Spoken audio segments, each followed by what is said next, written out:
Vamos a comenzar porque ha sido una larga tarde de reflexiones, entonces vamos a comenzar con este último panel. Mi nombre es Patrick Morales, yo hago parte del equipo étnico del Centro Nacional de Memoria Histórica y este último panel quiere abordar de manera central una reflexión acerca del Informe Nacional de Pueblos Indígenas que en este momento se está construyendo desde el Centro Nacional de Memoria Histórica y la Organización Nacional Indígena de Colombia. Este Informe Nacional de Pueblos Indígenas, que va a ser un poco el contexto de la discusión, hace parte de un esfuerzo por pensar una mirada global sobre las afectaciones y resistencias del conflicto armado a los pueblos indígenas en Colombia y trata de ser como una mirada que aborde diferencialmente de qué manera se ha vivido el conflicto armado para los pueblos indígenas en Colombia, cuáles han sido sus luchas, sus resistencias y cuáles pueden ser sus propuestas hacia el futuro en una coyuntura muy particular, que es la coyuntura de la implementación de la justicia transicional. Es así como este Informe Nacional de Pueblos Indígenas, que en este momento está en construcción, quiere ser una respuesta también a la coyuntura de la creación de la Justicia Especial para la Paz y la Comisión de la Verdad, que están comenzando sus funciones. La reflexión entonces sobre el tema del genocidio cancuamo y sobre el informe mismo hacen parte, digamos, de un abordaje común. Y quiero comenzar un poco, tal vez, presentando entonces Carlos Alberto Benavides, es uno de los coordinadores del Informe Nacional de Pueblos Indígenas, investigador, profesor, conoce, digamos, desde hace mucho tiempo las realidades de los pueblos indígenas y de otros movimientos sociales. Y a mi derecha está Óscar Montero, politólogo, también investigador, es integrante de la Organización Nacional Indígena de Colombia en la Consejería de Derechos Humanos y es también coordinador del Informe Nacional de Pueblos. Estamos con los dos coordinadores del Informe Nacional de Pueblos Indígenas. Pero yo quiero como hacer un poquito más dinámica la discusión, porque esta mañana hemos visto en diferentes marcos temporales el tema del magnicidio indígena. Lo hemos visto con las compañeras de La Chorrera, realmente un genocidio, más de 50.000 personas lo decían, a finales del siglo XX y a finales del siglo XIX, principios del XX, es decir, 1890-1932. Hablamos del pueblo arhuaco en 1990 y vamos a abordar un poco el tema del asesinato de líderes indígenas en la actualidad, pero también en diálogo con lo que pasó una década después del asesinato de los 3 líderes arhuacos, que fue el genocidio del pueblo cancuamo. Yo personalmente he trabajado con el pueblo cancuamo muchos años, soy muy cercano, digamos, a la comunidad, al caso, y siempre me ha sorprendido un poco la invisibilidad de un caso donde por lo menos, y las cifras no son muy exactas, se asesinaron unos 300 líderes del pueblo cancuamo entre 1995 y 2005, digamos. Es como esa década, un poco la década más fuerte. Realmente es un genocidio también, un genocidio, digamos, o etnocidio, lo podríamos discutir ahora, contemporáneo.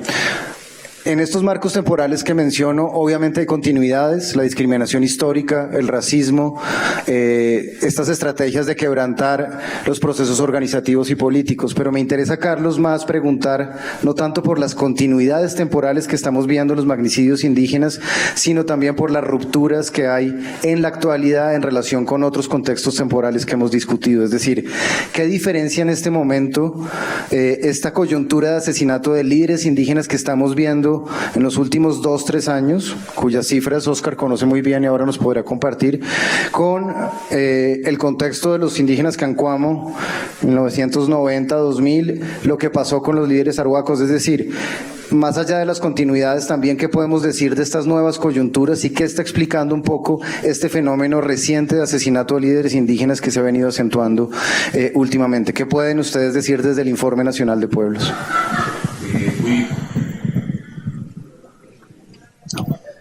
Muy buenas tardes. En primer lugar, agradecer muchísimo a quienes han convocado a esta jornada de reflexión en un día que marca un hito histórico en la historia de, valga la redundancia, de Colombia. Y creo que esa es una de las primeras reflexiones que que quisiéramos anotar, porque como lo hemos escuchado esta tarde y creo que también dentro de los comentarios de la mañana, la historia de Colombia parece estar marcada por una serie de magnicidios, usualmente con una característica que quisiera resaltar, que buena parte de esos magnicidios están relacionados con momentos en donde supuestamente hay diálogos o conversaciones, quizás desde la gesta comunera, desde Galán, pasando por lo que significó justamente en un momento supuesto de articulación de la Gran Colombia con la posibilidad de asesinato de Bolívar,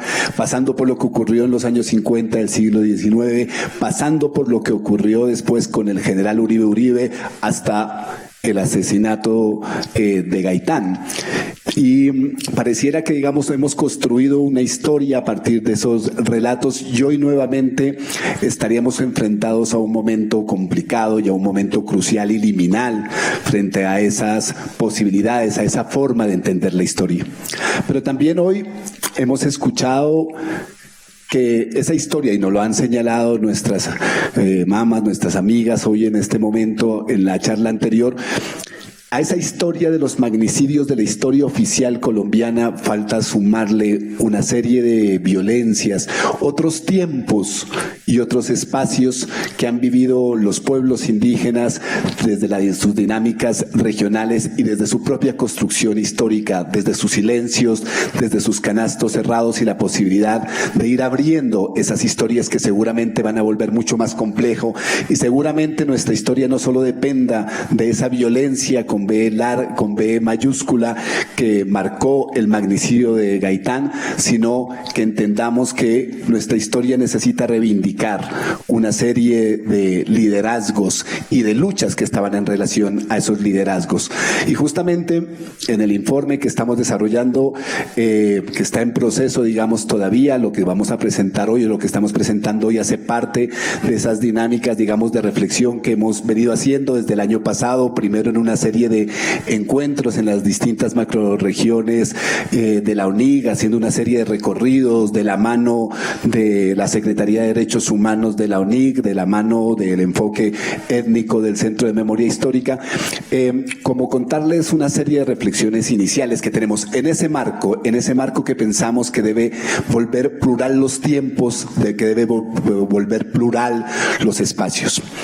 Nosotros en este contexto, y para recoger un poco la pregunta de Patrick, en proceso de paz, en una reivindicación general de lo que significa la lucha y el derecho del territorio, pues mal contados en Colombia, como ustedes lo saben, al menos hasta antes de Semana Santa, había por lo menos 222 líderes sociales asesinados.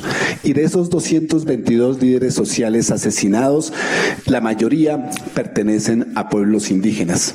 Quiero solo algunos nombres para hablar de los 2017, ¿cierto? Nombres que deben quedar justamente parte de esa memoria. Olmedo Pito García, Yorimas Isabel Bernal, Jonathan Rodríguez, Javier Arteaga, Pedro Nelpasca, Marcelo Coaquiboy, Gerson Acosta, José Valer Puchemá, Jorge Chantrae, Felipe Castro, entre otros. Y hay una dinámica allí que justamente tiene que ver con algo que nosotros hemos llamado en el informe lo que significa el territorio y la vida. Y el territorio y la vida como el escenario en donde se va generando y donde justamente estos liderazgos expresan cómo hoy el territorio se ha convertido en víctima. Y la víctima es justamente ese sangrado, se expresa ese territorio como víctima a través de ese sangrado de la tierra, a través de ese sangrado no pagado, de eso hablará Oscar con mayor detenimiento, que justamente expresa un momento de lucha de los pueblos indígenas frente a un modelo económico extractivista, frente a una usurpación de la tierra y a lo que podríamos llamar, o lo que nosotros queremos llamar, como a un nuevo código de esa relación histórica de violencia contra los pueblos indígenas desde hace más de 500 años, que combina racismo con despojo.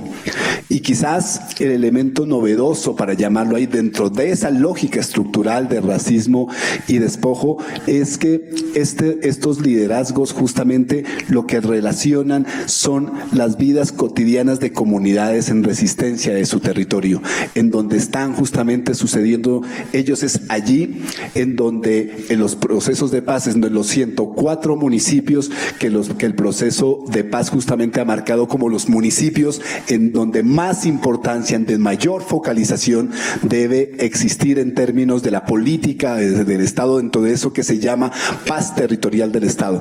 Pero es justamente allí, en esos municipios, en donde justamente se están desarrollando estos asesinatos, donde se están desarrollando estas amenazas.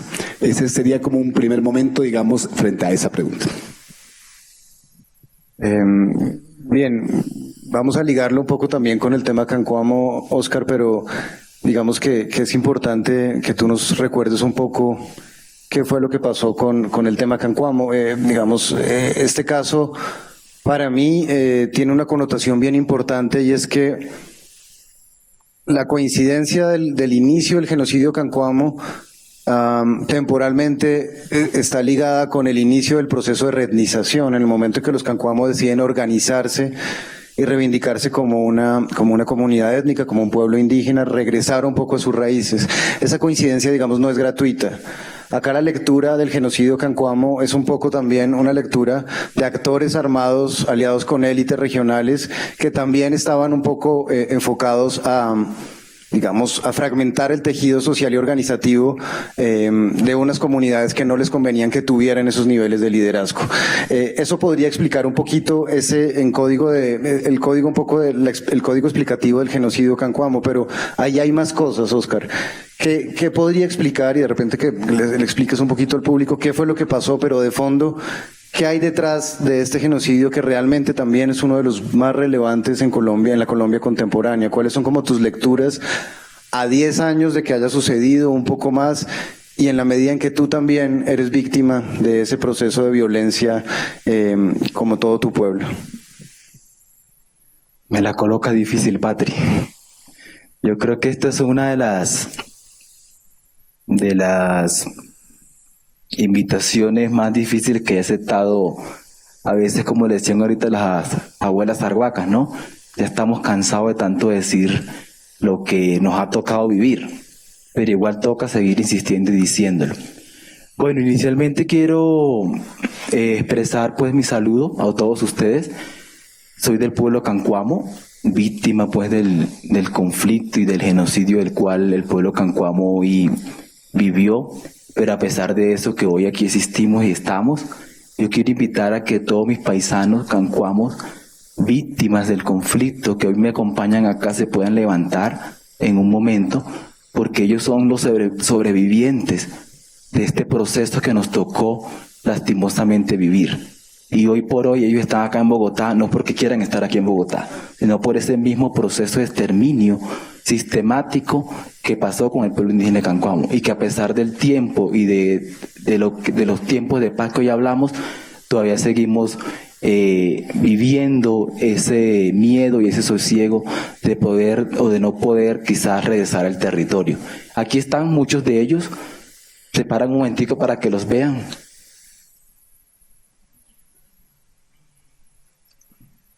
Ahí están muchos de ellos, hijos, padres, tíos, hermanos de muchos Arias, de muchos Montero, de muchos Rodríguez, de muchos Cáceres, de muchos maestres, que les tocó desplazarse en ese momento, quisieran o no quisieran, del territorio. No están de gratis aquí hoy en Bogotá. También haciendo otra resistencia y otra forma también de convivir en la selva de cemento que quizás, o en la sierra de cemento que de una u otra manera también nos ha adoptado y nos ha acogido en la medida de las posibilidades. Quiero continuar con algo que planteaba Carlos y enfatizar el tema Cancuamo, y es de que el Informe Nacional de Memoria Histórica de los Pueblos Indígenas en Colombia se está escribiendo también en tiempo de paz, pero realmente en un tiempo de guerra. Decía Carlos, claro, de los más de 200 líderes sociales hoy asesinados en Colombia. De esos, nosotros en la Consejería de Derechos Humanos de la UNI tenemos reportados 48 líderes indígenas asesinados desde el 2016 hasta la fecha. Eso es una cuestión que evidencia que hay una continua sistematicidad en exterminar a los pueblos indígenas en Colombia. Y la mayoría de esos 48 líderes son hombres y mujeres que solamente fueron asesinados y matados por defender el territorio, por defender el gobierno propio, por defender la autonomía y por defender la cultura. La mayoría de ellos hoy asesinados en los que el gobierno en su mapa ubica el posconflicto. Las zonas de PD, las zonas de implementación de los acuerdos, departamento del Cauca, departamento de Nariño, Valle del Cauca, Chocó, Arauca, Sierra Nevada. Esos son los sitios donde mayormente hoy están asesinando a los líderes y lideresas indígenas en Colombia. Y nosotros entendemos y sabemos de que esto va a continuar y de que esto va a seguir. ¿Por qué? Porque es que a los que hablan de la paz no les importa realmente el proceso. Y la única forma que hacen es buscar de la manera de poder entonces callarnos y apacarnos. Con el tema Cancuamo, quiero iniciar con una frase que en su momento, en el 2004, yo creo que el 2013 y 2004, 2002, 2003 y 2004 fueron los años más críticos para la pervivencia del pueblo Cancuamo.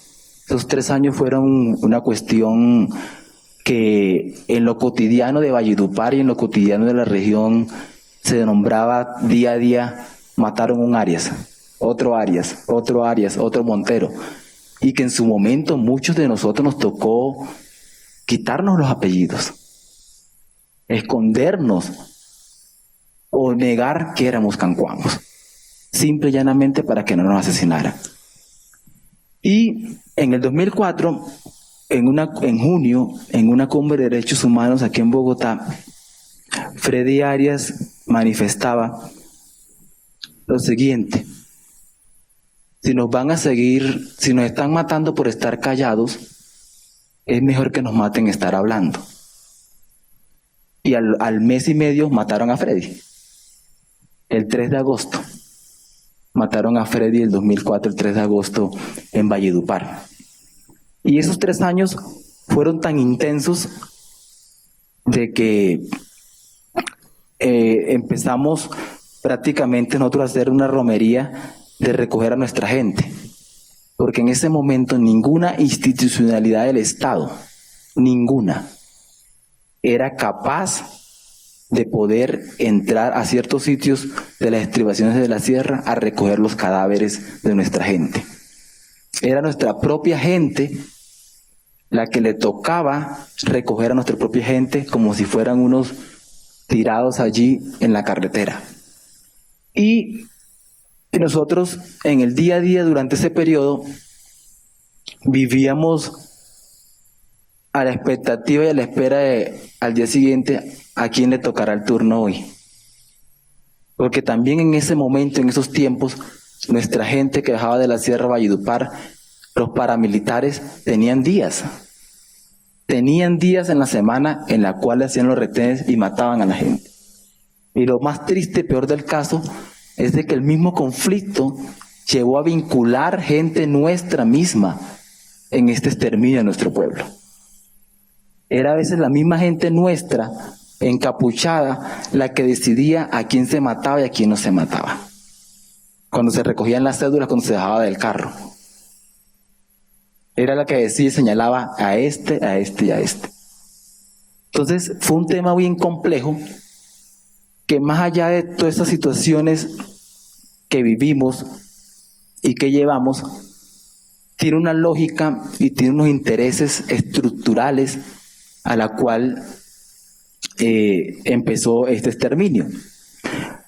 En 1993 el pueblo cancuamo decide, en el marco de su primer congreso, el Renacer Cancuamo, decide entonces seguir con esa pervivencia, esa resistencia y existencia de que somos indígenas cancuamos y de que somos una de esas 4 patas que habita la sierra.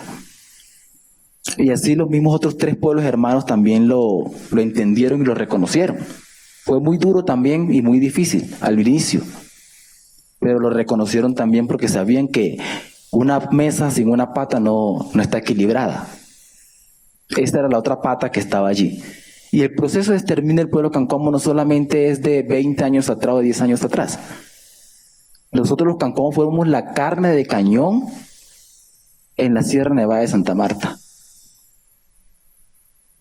Nosotros fuimos como esa puerta y esa barrera para que retuviéramos toda esa colonización y toda esa arremetida que quería el hermanito menor hacia el resto de pueblos de la sierra. Y eso hoy se evidencia con estos 2 ejercicios de memoria que hemos tratado de hacer nosotros. Ejercicio de memoria que hemos tratado de hacer a pulso, pero además de eso, con que nos tiraran la puerta en la cara, la misma gente nuestra, porque es muy difícil recordar algo que te llene de dolor. Yo tengo, a mi padre lo mataron en el 2004, el 15 de abril de 2004, y ha sido uno de los casos del pueblo cancuamo que ha logrado llegar quizás a esclarecerse un poco más a comparación de muchos. Pero a pesar de eso, y a pesar del proceso de paz, ya hoy quedó también allí en la lógica de la impunidad. De lo que le queremos decir, cuando empieza el renacer cancuamo en 1993, empieza una lucha por defender un territorio, por defender no solamente un espacio geográfico, sino un espacio espiritual y un espacio de convivencia que tiene unas significaciones fuertes en lo espiritual y en lo tradicional de la Sierra Nevada. Y es allí entonces donde empieza también, a la par, ese exterminio sistemático. Entonces, ¿los intereses cuáles son? Claro, todo el tema de que esa parte nuestra, desde el 1780 a Tanques, que es la capital del pueblo indígena cancuamo, en su momento, en esa época, era la capital de la Sierra Nevada de Santa Marta y de la Serranía del Perijá. Era un punto de encuentro de toda la región. Era un sitio estratégico para la comunicación de La Guajira, Magdalena y Cesar. De todos esos argumentos y toda esa situación, a una familia y a unas familias políticas y terratenientes en la costa y en el Cesar no les interesaba de que unas personas que se asumían en sus momentos para ser terminados como campesinos, de que fueran indígenas. Porque eso también tenía otras connotaciones y tenía otras iniciativas en relación a eso.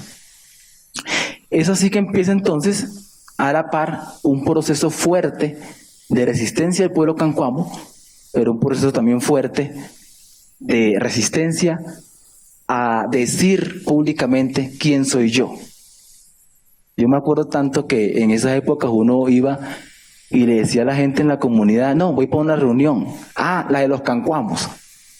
Y uno quedaba como que, ¿cómo así que la de los cancuamos? Sí, allá la de los cancuamos. Misma gente nuestra, no queriendo pues eso. Pero obviamente, entonces cuando uno empezaba a analizar, entonces le decía, es que a mí me mataron al hijo, al esposo, a la hermana, al primo, y uno decía, pues ¿cómo le obligo o cómo le insisto a que ella se siente identificada con algo por lo cual nos están asesinando? Fuimos protagonistas en esos tiempos, pero no protagonistas de la mejor manera. Eran 2, 3, 4 cancuamos cada semana en esa fecha. 2002, 2003, 2004. Eso obligó a que nos dieran unas medidas de protección, que igual que todas las que nos han dado, no sirven para nada. Si bien limitaron un poco la situación, no lograron hacer efectivo todo lo que nos pasó. Pero si nos vamos más allá de contar muertos y de contar desplazamientos y todo, aquí hay una afectación importante y una afectación muy, muy grave que tenemos que todavía seguir haciendo para que no nos pase lo que nos pasó. Es lo que nos llaman los mamos. Usted nos dice que todavía siguen pasando muertes porque es que no se ha saneado y no se le ha pagado al territorio al cual se sangró. Y esta mañana, dándole alguna recomendación a los magistrados de la JEC, eso es lo que decíamos. Ustedes me decían, ustedes los indígenas tienen que entregarnos un informe para ver cómo vamos a hacer todo este tipo de cosas. Y yo les decía, sí, vamos a entregarles un informe. Pero más allá de entregarles un informe cualitativo y cuantitativo, ese llamado que nos están haciendo los mamos, ¿cómo lo vamos a reparar? ¿Cómo piensan ustedes reparar y sanear el territorio? Donde los mamos nos dicen, hay que recoger sangre de esa misma gente, sangre de las mismas mujeres, para poder pagar ese territorio. Y donde ya estamos construyendo unas nuevas grupos, perviviendo en otros territorios, donde uno dice, ¿cómo reparamos esas afectaciones que nos hicieron nosotros al territorio nuestro? Si aún todavía no podemos llegar allá, si aún todavía no podemos regresar. Entonces, el genocidio del pueblo cancuamo, el exterminio del pueblo cancuamo, no obedece solamente a que nos quisieron matar porque nos tildaban de guerrilleros, porque esa era la otra, ¿no? Todo Arias y todo Montero era guerrillero, y por ende había que matarlo. Esa era otra de las formas que se tenían en nuestro pueblo para poder matar a nuestra gente. Y con esa falacia de que éramos guerrilleros, entonces era que se justificaba poder matar y exterminar a estos que estaban allí. Eso hoy, en los mecanismos y en los informes que iremos a entregar, tendrá que buscarse esa verdad verdadera. Y quizás en muchas reflexiones hemos dicho, no sabemos si el remedio va a ser más fuerte que la enfermedad que vivimos. Porque como les dije, mucha gente nuestra fue vinculada a ese conflicto. Y ahí va a haber un proceso fuerte de cómo nosotros vamos a aceptar o vamos a ver cómo vamos a reconciliarnos en el marco de esta situación. Para seguir con el diálogo, nosotros tenemos reportes que desde 1985 hasta el 2010 fueron asesinados más de 400 indígenas cancuamos. La época en la cual fue más fuerte este exterminio fue del 2000 al 2008. Y el mayor número a nosotros nos afectaron todos. Todos por doquier tuvieron participación en el exterminio del pueblo cancuamo. Tanto guerrilla, de la FARC, del ELN, Fuerza Pública, el mismo paramilitarismo, todos tuvieron participación, unos por otros. Y de esos, los paramilitares fueron los que más asesinatos cometieron con el pueblo indígena cancuamo. Paramilitares comandados por Jorge 40, cuando crearon el grupo armado Mártires del cacique Upar.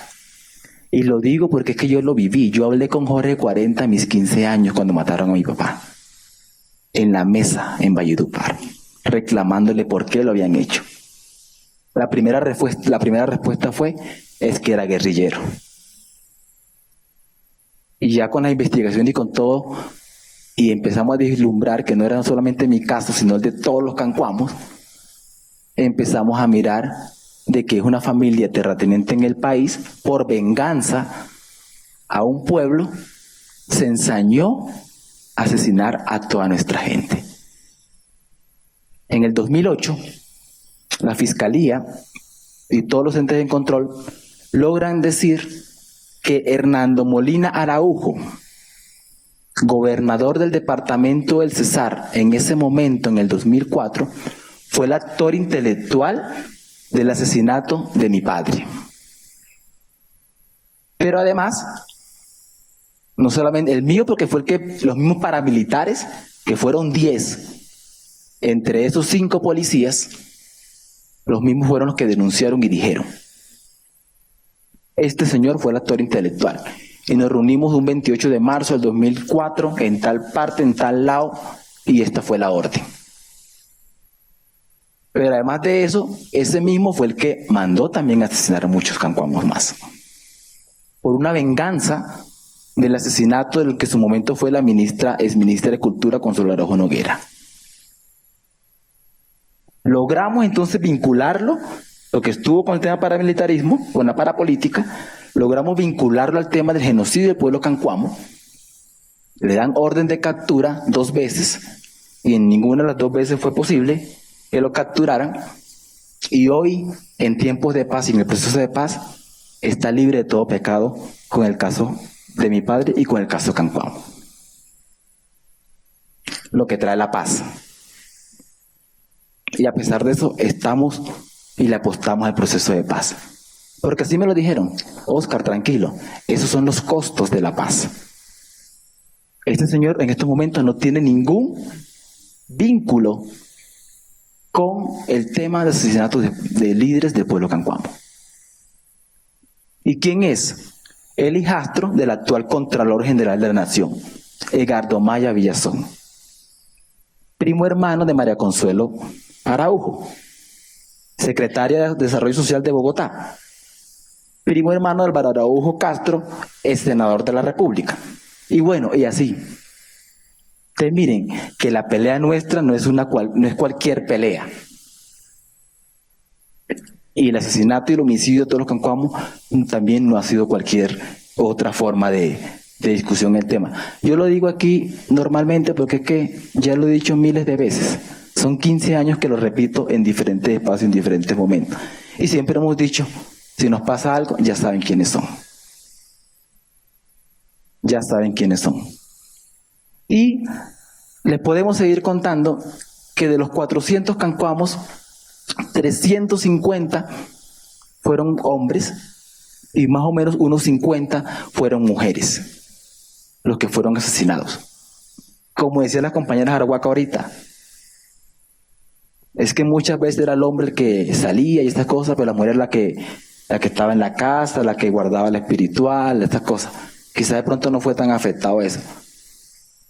Pero ¿quiénes son estas mujeres que hoy están cargando con todo eso espiritual? Todas esas mujeres viudas de todos esos 350 hombres asesinados en el pueblo cancuamo. Seguimos. Gracias, Óscar. Carlos, digamos, paradójicamente la sistematicidad de la afectación al pueblo cancuamo durante estas fechas que señala Óscar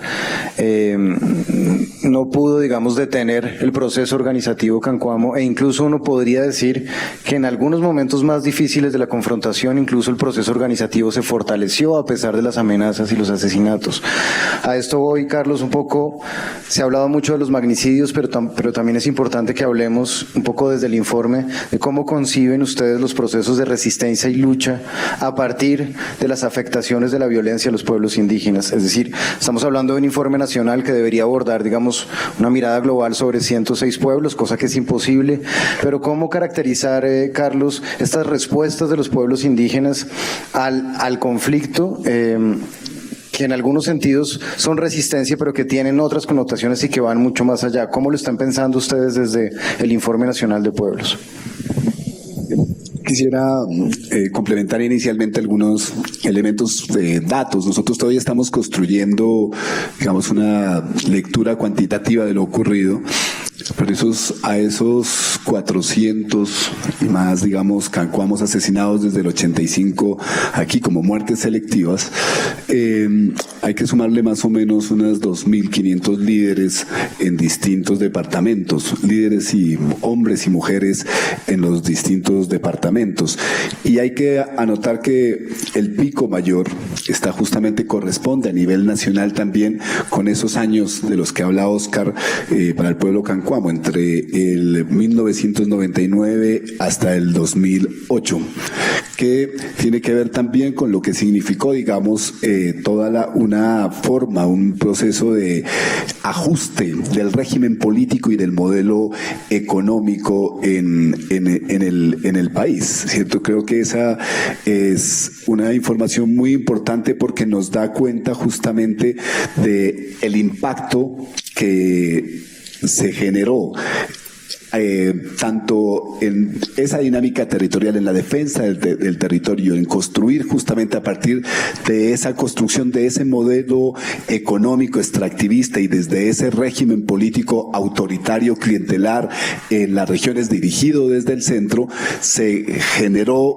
instruyó un proceso de asesinatos selectivos. Ahora, frente a eso también hay que decirlo, y lo hemos visto y creo que también lo hemos escuchado hoy en día, vamos, hay dentro de la misma dinámica de resistencia se fue construyendo como una suerte de memoria de lucha, o se ha ido construyendo una suerte de memoria de lucha justamente que le ha permitido a los pueblos indígenas recrear y construir formas de lucha. Yo prefiero la noción de lucha, hoy la repitieron las mujeres varias veces, que la de resistencia en términos de lograr justamente allí, en darle la importancia, en darle la vuelta a eso. Si el territorio es la víctima, nosotros vamos a pagar, vamos a hacer pagamento, vamos a hacer memoria viva de ese territorio y lo vamos a reconceptualizar de distintas maneras, incluso en las formas, como hoy también nos lo relataban las mujeres, cuando haya tenido que haber desplazamiento, cuando ha habido éxodo, porque el territorio está allí en términos físicos, pero también el territorio se va haciendo y se va construyendo y se rehace por las capacidades de manejo y de trabajo espiritual. Pero también, al mismo tiempo, digamos, se enfrenta esta serie de esta forma de cómo se construyó, o sea, cómo se instruyó desde el modelo económico y desde el régimen político, y se logra crear durante estas décadas un proceso de reivindicación de derechos en términos de no solo del sujeto de derechos indígena, sino el sujeto de poder indígena. Y hoy vemos, digamos, cómo las autoridades, cómo las formas de gobierno, cómo la noción de autonomía se logra fortalecer justo allí en donde ese régimen político y ese modelo económico buscaba reducirlo. Pero al mismo tiempo podemos ver también como una expresión que se utilizó hoy también, como ese legado cultural de las violencias que nos hicieron, que lo utilizaba una de las amigas de la Amazonía. Yo creo que ahí hay una expresión muy poderosa, porque el legado cultural de las violencias que nos hicieron logra recobrar justamente en la palabra viva, en la memoria viva, no solo en términos de la denuncia jurídica de cada uno de estas afectaciones, sino en la capacidad de reivindicar esas luchas como propias, esas luchas como parte estructurante de lo que significa la identidad de los pueblos indígenas. Y creo que ahí hay una enseñanza muy interesante para momentos como los que esta oficialidad, digamos, conmemorativa genera, porque parece muchas veces en esta noción más institucional del Estado, cuando hablamos de las memorias, por ejemplo, de líderes como Gaitán, pareciera que hay una suerte de recreación de su figura en sí misma y del asesinato y de la forma del asesinato como tal, pero se le va quitando justamente lo que significaba su lucha, las nociones, las razones de por qué fue asesinado. Y si Gaitán dijo, yo no soy un líder, yo no soy solo Gaitán, soy un pueblo, uno puede mirar, pero esa noción de pueblo en la memoria nuestra se ha ido diluyendo. Las luchas esas, porque reivindicaba Gaitán, se ha ido diluyendo. Uno podría escuchar desde los territorios a los indígenas y decir que cada uno de esos líderes que ha peleado por sus territorios, que ha peleado por sus pueblos, no es un pueblo, sino justamente el enunciado de esa pluralidad. Nosotros no solo somos los líderes que buscarán asesinar asesinar, sino somos los pueblos. Y creo que en esa pluralidad, en esa reivindicación de pluralidad, se está hablando de recoger las luchas, las razones, las causas que llevaron a que esos liderazgos se construyeron de la forma como se construyeron. Y justamente esas razones, esas causas son las que le permiten, en los relatos, en las narraciones que en el informe vamos recogiendo, la fortaleza y la vitalidad de la que habla justamente Óscar, ¿cierto? En términos de darle allí a esas causas y a esas luchas nuevos hijos, como nos lo han dicho bastantes, ¿no? Nos lo decían los Aguá, digamos, es que en este momento lo que estamos sufriendo, pareciera que pudiéramos hacer una geografía de los magnicidios, de los etnocidios y de los genocidios, hay toda una combinación de palabras de nuestra propia historia, que iría más allá de esta manera como nos han hablado de la historia en Colombia. Quizás ese siglo XX que se inicia con las caucherías, con ese relato que se va haciendo en el mundo barí cuando llegan las petroleras y lo que significa es, y que se va volviendo mucho más portentoso cuando van por los territorios de media montaña de las cordilleras andinas desde los 30, los 40 y los 50, y que después durante los 70 y los 80 se expanden justamente hacia la sierra, y hoy lo vuelven y lo hacen en el Pacífico colombiano, como está sucediendo hoy en estos días, en estas semanas. Pareciera que hay una geografía de la violencia frente a los pueblos indígenas que trasciende y que genera tiempos que nosotros tenemos que lograr deletrear, porque no vamos a reparar esto simplemente en una lógica de memoria lineal, como de yo sufrí tal cosa y te pago tal cosa en términos de normatividad jurídica, sino que la recreación de esa geografía, permítame la palabra, de esa geografía del terror, entenderla, y de esos tiempos de la violencia, no de violencia, sino de tiempos de la violencia que recrean esas geografías, necesitan darle la vuelta, pero esas darle la vuelta no la tenemos que encontrar solo en el escenario, no las va a dar el derecho positivo normativo de la memoria que pueda tener en este momento el mundo jurídico, sino que tendrá que entender, que tendrá que aprender la JEP, justamente que tiene que recobrar la vitalidad, las formas de pluralismo jurídico que en los pueblos ya se están dando, que en las formas de autonomía se están dando, que va mucho más allá, y esto es algo que creo que es muy interesante dentro de esta pregunta de las resistencias, que va mucho más allá del derecho consuetudinario o de la noción colonial de usos y costumbres, porque justamente dialoga de otra manera, rebusca en el territorio de otra manera, pone a las memorias y a los tiempos, a las mujeres a andar de otra manera y a construir una juridicidad sobre la verdad, sobre la memoria, sobre la verdad, sobre lo que puede significar en este momento darle la vuelta, sobre pagar, sobre los pagamentos que tenemos que hacer a la sangre derramada de una manera distinta.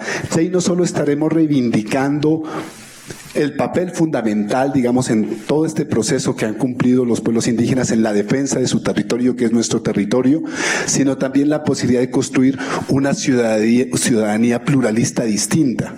Quizás esa ciudadanía pluralista distinta sea la que tenga la capacidad de develar lo que ha hecho el modelo económico extractivista y lo que ha hecho un régimen político autoritario en este país.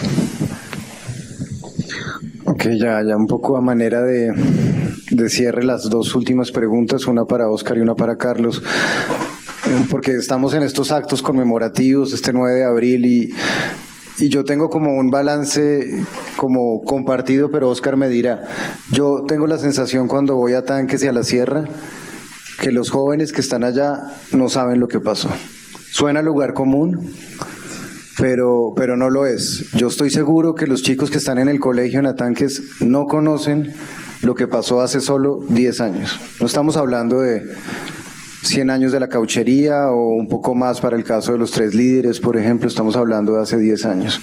Pero a la vez veo aquí en el auditorio a muchos hijos y familiares de muchos de los líderes que fueron asesinados, con los que trabajamos también durante muchos años, y están acá presentes y firmes en el proceso de reivindicación cultural, en el proceso de liderazgo, ¿Qué tan positivo, qué tan optimista eres tú, Oscar, entre estas memorias que se olvidan y estas nuevas generaciones que están asumiendo también un poco estos retos que trae también la guerra que persiste en los territorios? ¿Cuál es tu balance corto, final? ¿Tienes esperanza o no tanto? Esa es como pregunta, Dane, sí o no, y ya. No, tranquilo. No, sí, evidentemente, yo me acuerdo en esa época del desplazamiento que fue muy fuerte, además, aparte de los homicidios y asesinatos, hubo un desplazamiento muy fuerte y en su momento hubo también confinamiento, porque de la mina, nosotros somos, el pueblo Cancuamo, hay unas comunidades, está la mina, y de la mina a Tanques no se podía pasar ningún alimento, y lo mismo, no se podía bajar, y duraban las comunidades 3, 4 meses sin recibir de pronto alimentos de Valledupar, o razones, o situaciones así. Y hasta muchas veces cuando escuchaba a uno los muertos, asesinados, teniendo que esperar hasta el día siguiente que alguien bajara y le trajera la razón, porque la tecnología tampoco llegaba hasta allá. Eso lo vivimos con la masacre de Río Seco en el 96, yo en carne propia lo viví. Tenemos que esperar hasta el día siguiente si estaba muerto el primo, el tío, para saber, porque la situación era compleja. Y recuerdo tanto, de pronto, hace 10 años, de que muchas de nuestras abuelas, tías, en el recorrido desde Valledupar hasta Tanques, Yemesquemera, Guatapurí, le iban contando a uno, ¿no? Cuando se varaba el carro, aquí mataron a tal, aquí fue donde bajaron a tal. Y eso en los jóvenes o en los niños quizás lo entendíamos, pero hoy eso ya se ha venido desvirtuando. Se ha tenido como que eso se cerró allí y ya de eso no se habla más. Y eso obedece quizás también al mismo miedo todavía que sigue persistiendo y viviendo la gente en relación a todo esto. Y es claro, todavía a veces mucha gente misma nuestra piensa y cree que las cosas que nos pasó fue de un momento y ya. Y no entienden la dimensión estructural a la cual obedeció ese exterminio. Y muchos piensan de que sí, ya no, hasta se creen de que lo que decían, si era guerrillero, entonces se cree la gente de eso, ¿no? De que sí era, entonces por eso fue que lo mataron. Entonces, esa situación todavía hay que hacer una pedagogía en el pueblo Cancuamo, pero no la pedagogía pues de ir a explicar con el videobin, sino allá en las cancuras nuestras, en las teruaricas, de empezar a también apagar y a sanar ese miedo que todavía nos cuesta vivir, nos cuesta contar. Mucha gente todavía, cuando empezamos a hacer esto apenas salió en el 2008, la gente decía, ¿para qué seguir contando eso? Ya lo mataron y ya, que quede allí. Y termino entonces con una reflexión que está en estos dos libritos para nosotros son como la Biblia para los católicos. Al principio la gente se resistía a esto. Ya hoy en día esto es sagrado para nosotros. La gente cuando empezaron a repartirlo se peleaba por tener el libro de hoja de cruz, por querer ver a su gente ahí y recordarlo y vivirlo y contarle a ese otro, mira que aquí está tu papá, está tu tío, está el uno y está el otro. Y termino entonces con lo siguiente. Un anciano cancuamo preguntaba a otro anciano, pero si esto ya pasó y no tiene remedio, ¿para qué se recuerda? Responde el otro, para traer a la memoria la historia que no debe repetirse. Entonces, ¿qué hay que hacer con los culpables?, replicó uno. Habrá que pedirles que se asombren y se espanten de lo que han hecho, para que no vuelvan a repetirlo. Los ancianos cancuamos seguirán diciendo cosas que a lo mejor no tendrán oportunidad en esta forma imperfecta de la memoria que es la escritura. Ahí está ese gran reto que tenemos nosotros. Muchos, porque como tú decías, Patri, muchos de estos jóvenes nacieron acá. y no han tenido la oportunidad de regresar al territorio donde tiene su placenta, donde tiene su ombligo, o no han tenido la oportunidad de conocer a su familia. A mí me pasó, yo llegué aquí a Bogotá y muchos me decían, ¿y este de quién será hijo? De uno decía de tal, y ya empezaban a decirle el árbol genealógico de uno. Que usted viene siendo familia mía, usted es mío, no, que somos primos, somos tal. Y malo bien ese conflicto, acá en Bogotá y en otras ciudades, porque no solamente ha sido Bogotá, las dos ciudades con mayor población desplazada, Cancún, Valledupar y Bogotá, pero ahí en Cartagena, Santa Marta, Riohacha y ahora en Popayán, logró ese conflicto también unirnos y fortalecernos. Unirnos y fortalecernos. Y es tanto de unirnos y fortalecernos que el proceso organizativo nuestro no está desestructurado. Los cancuamos que estamos en Bogotá obedecemos a la organización indígena cancuamo y a la autoridad tradicional que está en la sierra. Y no como lo ha querido el Estado y lo ha querido el distrito. Formen un cabildo urbano en Bogotá de cancuamos para poder atenderlos de la mejor manera. Nosotros no. Nuestro territorio es el territorio cancuamo. Y nosotros obedecemos a unas autoridades en ese territorio. De que el conflicto nos obligó a desplazarnos acá no quiere decir que nosotros vamos a formar otras estructuras acá. Y eso ha sido fuerte porque también empieza el tema interno. Es que los que nos quedamos en el territorio fuimos los que resistimos. Y los que se fueron estuvieron bien. Fueron los que recibieron las ayudas. Lastimosamente a veces es la percepción de nuestra gente misma, pero no sabe uno cuál resistió más, si el que estuvo allá o el que estuvo acá, o cuál fue la dimensión de afectación más tremenda en relación a eso, de no poder estar uno tradicionalmente haciendo lo que hace uno tradicionalmente en la sierra. Cultivar, sembrar, hablar con el uno, gritar, hacer otro tipo de cosas que de pronto ya en la ciudad y en el contexto no se puede. Hoy el reto entonces es, más allá de la memoria y la escritura, es poder seguirle contando a esos niños y jóvenes cancuamos que su pueblo fue un pueblo invadido, pero jamás conquistado. Ese es el reto que yo tengo con mi hija, que a los 5 meses fue víctima de desplazamiento forzado allí en Colombia.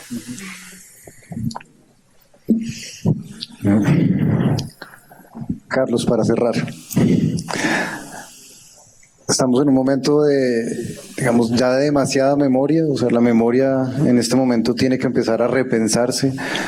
¿Es útil la memoria para la no repetición? Digo, yo sé que la pregunta es muy grande, pero para cerrar solo.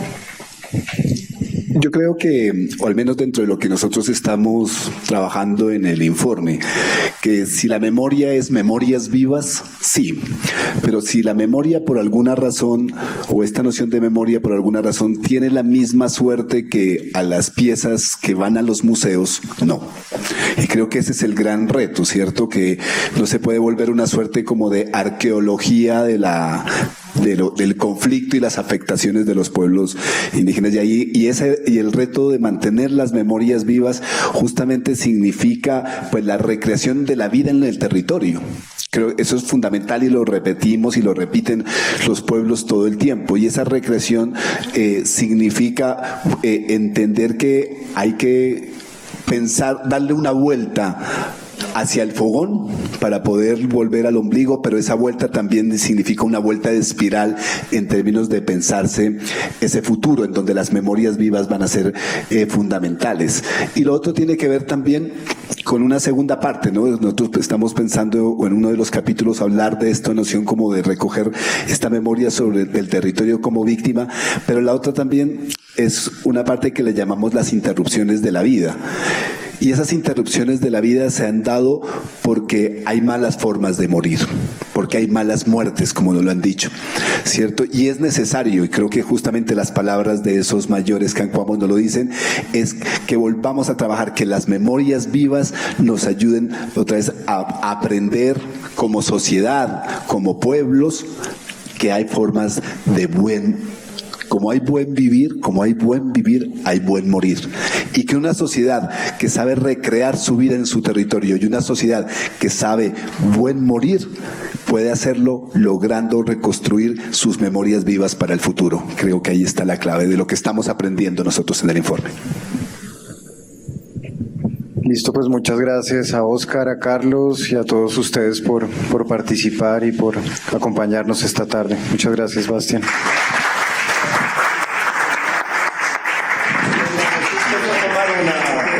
Una pregunta, un comentario final o no? ¿Sí quieren? Antes de irse, si quieren, tenemos 10 minutos para, si hay alguien que quiere dar un comentario, una pregunta para los ponentes. Y si no, ya todo el mundo está, bueno, aquí una para cerrar. Bueno, buenas tardes. Como hermana cancuama, amiga, compañera de muchos hermanos que están acá en la ciudad de Bogotá como desplazados, a veces se nos hace un nudo en la garganta recordar la historia, ¿no? Y todos los que estamos aquí somos víctimas. Admiro la fortaleza de mi hermanito Óscar y de muchos mayores que están acá, porque la historia que nosotros contamos es muy dolorosa, porque hemos perdido a nuestros padres, a nuestros tíos, a nuestros primos, o sea, si cada uno de los que somos poquitos los cancuamos que estamos acá, pero si cada quien dice al menos qué víctima tuvo, mínimo son 1 o 2, porque la mayoría tiene 3, 4, muchas mujeres que han perdido a sus hijos, y nosotros nos preguntamos cómo la madre nos da esa fortaleza, la divina madre naturaleza, el Padre Seranco, para nosotros poder eliminar todo eso. Y creo que este tipo de espacios también permite de que nosotros alcemos la voz y de que reconozcamos de que hemos pasado por un conflicto, pero que también hagamos parte de ese proceso de reivindicación de derechos y de poder lograr que en este país, nuestra Colombia, y más que todo en el corazón del mundo, que es nuestra sierra, los 4 pueblos, nosotros podamos seguir fortaleciendo como indígenas.